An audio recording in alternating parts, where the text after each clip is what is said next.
Hey everyone, Zian over here from Nintendo Life. Now, recently, the developer Yuji Naka, the creator of Balan Wonderworld, has been catching a lot of flack because that game came out and it felt pretty unfinished. We gave it a 3 out of 10, and we talked about it a lot with Alex and John, and Mitch was who reviewed that game for us. We all sort of just felt that the game could have used more time in the oven, but also at the same time, there were a lot of ideas and things with it that even if it had more time, some of the ideas just didn't really make sense. And now, unfortunately, we've just learned that Yuji Naka, it sounds like, has either left by his own choice or has been let go from Square Enix, the company that published Balan Wonderworld. And now he did say he's going back to work for his own company, Probe, but they haven't made anything in quite a while. And so Yuji Naka's been catching a lot of flack for releasing Balan Wonderworld. And you know, it's probably not all his fault. Some of it probably falls on the team. Some of it probably falls on Square Enix for even just releasing that game. And so I wanted to take a moment to highlight one of Yuji Naka's other games that he created that sort of flew under the radar. You know, he worked on Sonic Adventure 1 and 2. He was the lead programmer for Sonic the Hedgehog 1, I believe 2 and 3 as well. But he also created Ivy the Kiwi on the Wii and the DS. He created Choo Choo Rocket on the Dreamcast, which is a really fun puzzle kind of party game. He also made Billy Hatcher on the GameCube, but another game that he made, the one that I want to talk about today, is Rodea the Sky Soldier. Now this game came out on the Wii U and it didn't sell very well. It didn't review very well at all either. So the interesting thing with Rodea is that it was originally in development for the Wii, and what happened is there was another company out there that was porting the game to the 3DS, and unfortunately that 3DS porting job took way longer than they were anticipating. And by the time that the port was done, or almost done, the Wii wasn't nearly as popular as it was, and so it wouldn't have made sense to release the game on the Wii anymore. So the company that ported the 3DS version took their 3DS port and they put it on the Wii U, and that's what you see here. But the cool thing is that NIS America actually took the Wii version and they released it. They packaged it in with the Wii U version. So you actually, if you bought the Wii U version, I'm not sure if it was all copies or if it was just early copies, but you actually got the Wii version of Rodea as well. And so I played a bit of Rodea on the Wii U back at E3 in like 2015 or 2016, and I had a good time with it, but I was only playing it at a booth. You know, I didn't really get to play it too much. Even on the back of the box here, they advertise experience creator Yuji Naka's original vision. They say that if you want to play Rodea, the Wii version is the version to play. And so let's go ahead and just check out and see what this game is all about. Yes, look at that. What a beauty. I can't believe I still have all these games still downloaded through my Wii on the Wii U. So what I've heard is Rodea is sort of like not a spiritual successor necessarily to Knights, but I've heard that it has a lot of influence from that, except for you can kind of float around you have more freedom to fly around and run around and stuff, I've heard. Don't forget to put your wrist strap on when you're playing, gang. So I just ran through the tutorial mission and the first mission just to kind of get my bearings on the game. And so I thought that would be a little bit easier just so we could show off the game rather than me try and fumble my way through this strange kind of 3D platformer. So basically Rodea, the story goes, is Rodea is hanging out with this princess or this queen, and some evil androids come to attack her and Rodea, and they end up splitting up, and she sends Rodea off to another land to go protect something, and it sounds like his memory is completely wiped. That's basically what I've gathered of the story so far. And now I'm in this new place called Garuda, I think, and there's these enemies attacking, and so now I'm trying to protect it. Now basically, as far as the gameplay goes, you use just the Wii remote. You don't use a nunchuck for this Wii version of the game. You can on the Wii U version, you can play with Wii remote and nunchuck, or a gamepad, or I think you can use the Pro Controller as well. But just on the Wii version, you move the reticle to kind of like move your camera left and right and find like a target to jump to, and then you can move around with the D-pad, which I will say feels kind of wonky, because it's kind of hard to move in one direction and then point in another when I'm so used to doing that with my left hand. Like, I wish the nunchuck could be plugged into this Let me just try it just for fun. It probably won't work, but that would be so cool. Nope. Okay, nothing. But that would be great. If you could just move around Rodea with the nunchuck and then move the pointer, I think that would be really nice. But maybe the game really wanted to be able to sell the idea of just playing with the Wii remote, because so many games loved doing that back in the day. I don't know why. Just like, oh, just one-handed games, Wii. That's it. But so, yeah, so you can move around and then you can jump by pressing the B button. I mean, you can't just like jump in the air. You have to target a location, and once the reticle turns like pinkish, like pink and green like that, you can jump to an area. And Rodea will just like move there on his own. And then you can also, oh, there I go. And you can also do kind of like a homing attack like in Sonic Adventure. And by pressing the, let's see, we'll homing attack this. By holding the A button, Rodea will like charge forward at whatever it is he's targeted. And then you can also do this sort of like light speed dash kind of thing as well. I'm not really sure how I exactly did that, but because I've tried it a few other times and it doesn't always work. So I'm not sure if you have to like hit the first crystal in a batch of gems. I'm not too sure. But so let's see. So yeah, so that one just worked just fine right there. So I will say that the controls are a little finicky when you first start out, because the controls are super simple, but it's also, oh no, did I just hit I just hit like a bomb? That was bad. Okay, do I have health? I don't know.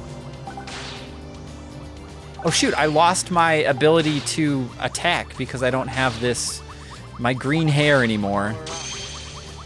I had no idea that is what allows you to attack. Is it? Okay, yeah. So you have to have that on your back in order to do any sort of attacking. But there's also green hair Rodea. I'm not sure how that works. Oh shoot, I need that. I wanted that. All right, so once you get going, it's a little hard to stop, I would say, since you don't have as quick controls of the camera. Since your controls are basically just, it's just motion controls. It's a little hard like to get turned back around when you're in a certain spot. I hope I'm making sense. Why do I have a gun now? Oh, so I can use that to blow up these things? That's pretty cool. It does feel a little simple still, but it's not bad. But I also only have so much ammo. Yeah, gonna blow up them bombs. Wait, but it looks like my ammo, maybe it recharged? Oh, you can only use so much at a time. And then maybe once I get hit, maybe then I'll lose the gun. Maybe that's how that works. Nice, got him. Oh, and then this, shoot. I wanted to go get that. There was a checkpoint back there as well. It's sort of like a bell.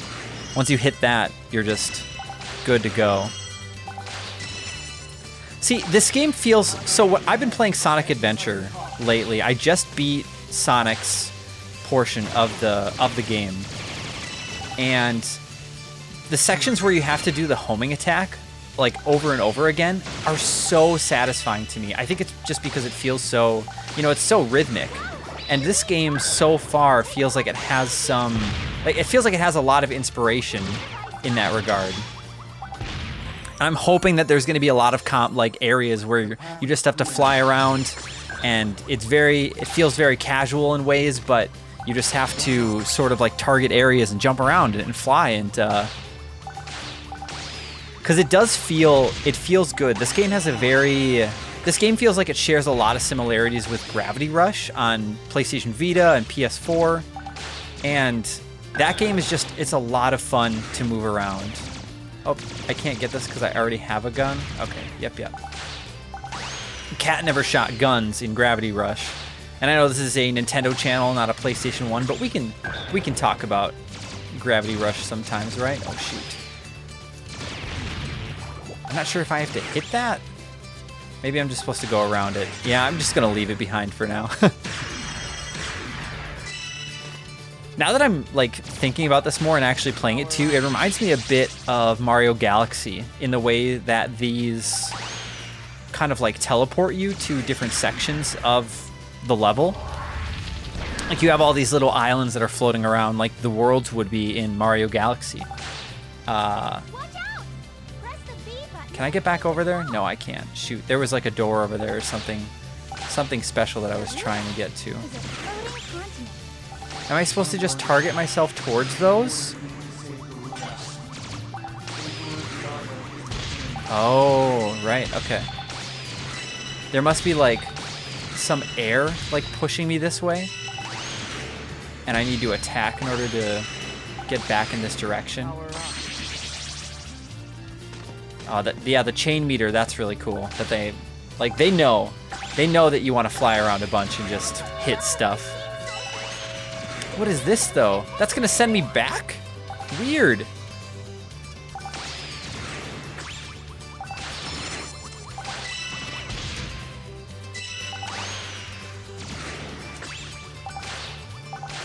Man, this game, for having, I know I've said it before, but for having such simple controls, there's still a lot to focus on here. That was the cheesiest spring sound I've heard in all of gaming. Yeah, so I'm not sure what these coins are. These are just going to be like an extra collectible. Maybe you can use it to unlock some outfits, or maybe it's just a way to give you something else to do in the game. I'm not sure. Maybe it's just a very standard collectible. Can I blow these up? Yes! Good. I'm not sure I feel about these like spider web gates yet. Is that an extra life? Of course it is. It's a character's head. Of course, that's what extra lives are. Can I get to that one? Okay, no, if I can get over. So you also can only reach certain areas if they're close enough to you as well. So that kind of requires you to kind of hop between different areas and actually take advantage of the chaining, ability. Give me that. Thanks. Thanks, game. Alright, get me there. So it doesn't look like when you're actually in the air that the D-pad does anything either. I think it only works when you're on the ground. Oops, can I shoot that guy now? Yeah, oh no. Did I die? Shoot, I lost my gun though. And I lost the ability to attack too, shoot. Oh no. I'm really messing up now. Yeah, so now I can't attack at all until I get one of those like propeller wings back on my tail. I'm not really sure. I think I'm supposed to head towards that rainbow though, so let's just get to the ground. Maybe I can find one of those wings around here somewhere. Oh, there's one. I don't really like that. I wish I could just always attack, but I suppose that kind of does help make sure that that you're careful when you're playing. So I wonder if if I get two of those things, then I can attack harder. I don't know. Or maybe that's how I get green hair. I'm not sure. That seems to be the case. So you also have some of these gates that you can only get through if you have enough of these crystals. Like there's one over there right now that says I need 250, I think. And I've got 209 right now, so I'm not sure if I'm just supposed to attack stuff until I get enough crystals. I forgot I was gonna head towards that rainbow though. But now I changed my mind. I wanna go for these crystals here. Oh, okay. Fine. Look there's a secret level behind the waterfall. How typical. So, you still function, R0. Oh. R0. Call me by my name, Rodea.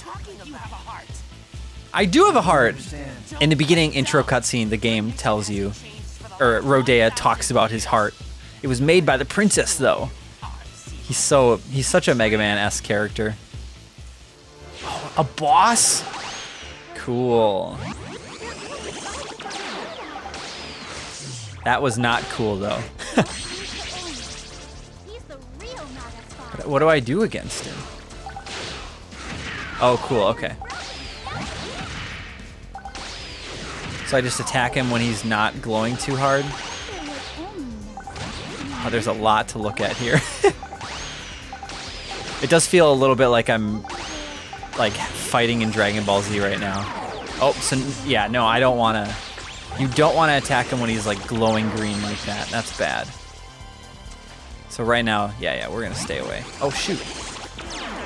Oh, he's sending beams of light. That's what it is. Well, that was pretty easy, I think. Not yet. That makes me excited though to see what some of the other bosses might look like. Yes, hello. I thought Right I thought this character's phone looked like a pizza. Keep it brief. Find the crying child. What am I? Oh, it's right there. That's easy, right? That's the baby. There it is.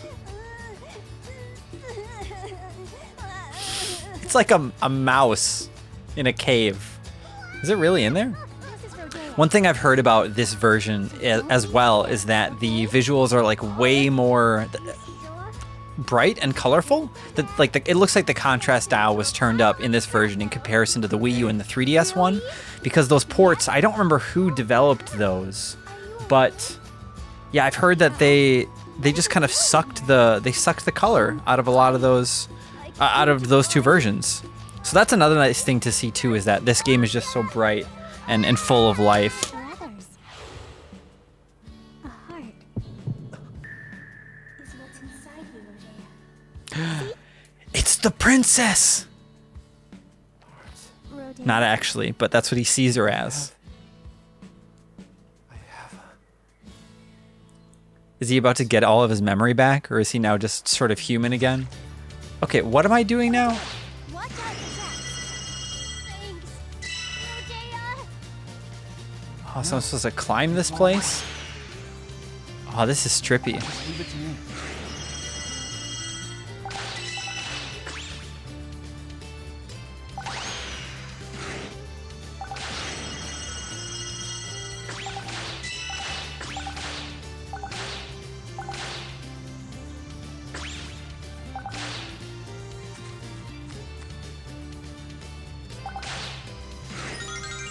Got one. Grab a whole mess of them. Grab a whole mess of them. Okay. Who are we grabbing these for? I guess maybe I shouldn't have skipped that cutscene.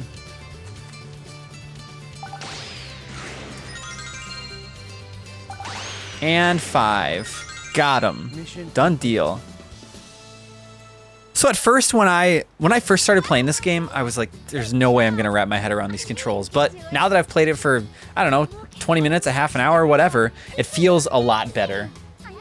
So it sounds like after chapter 3, Rodea has already gained more of a heart, or he's learned that he has a heart again. And so now he's not talking like a actual robot anymore. He's speaking like, yeah, he's speaking like a human again, a normal person, not an android. And this is probably a good place to stop. I kind of just wanted to give you a small glimpse of another game that Yuji Naka created that is not bad like Balan. A lot of people, when this game came out, they reviewed, a lot of publishing companies, a lot of news outlets rather, they reviewed the Wii U version. And I think the problem with that is most just didn't know that the Wii version is supposed to be the better game. And it makes sense that everybody reviewed the Wii U version, but nobody really gave the Wii one much attention. So if you're interested in Yuji Naka's other works, or even just 3D platformers, or you liked Billy Hatcher or Nights into Dreams, or you like some sort of anime games like this too, I think Rodea is, you could have a lot of fun with this game. It seems like there's quite an in-depth story. The platforming is fun once you wrap your head around it, and it's a pretty game too, especially for the Wii. And for $20, I think is still what it retails for right now, you know, the dual pack like this. I would highly recommend going and picking it up, especially, you know, if you need another reason to boot up your Wii or your Wii U. Feel free to let us know in the comments down below if you've ever given Rodea a shot, if you've made it full all the way through either version, and let us know what you thought. And as always, if you enjoyed this video and you want to see more content like this, then why don't you go and take a look at that subscribe button and find something good to say about it, because it would probably appreciate it a lot, even if it's having a rough day, you know. Thank you all so much for watching. I'm Zion from Nintendo Life. Stay safe out there, and we will see you next time.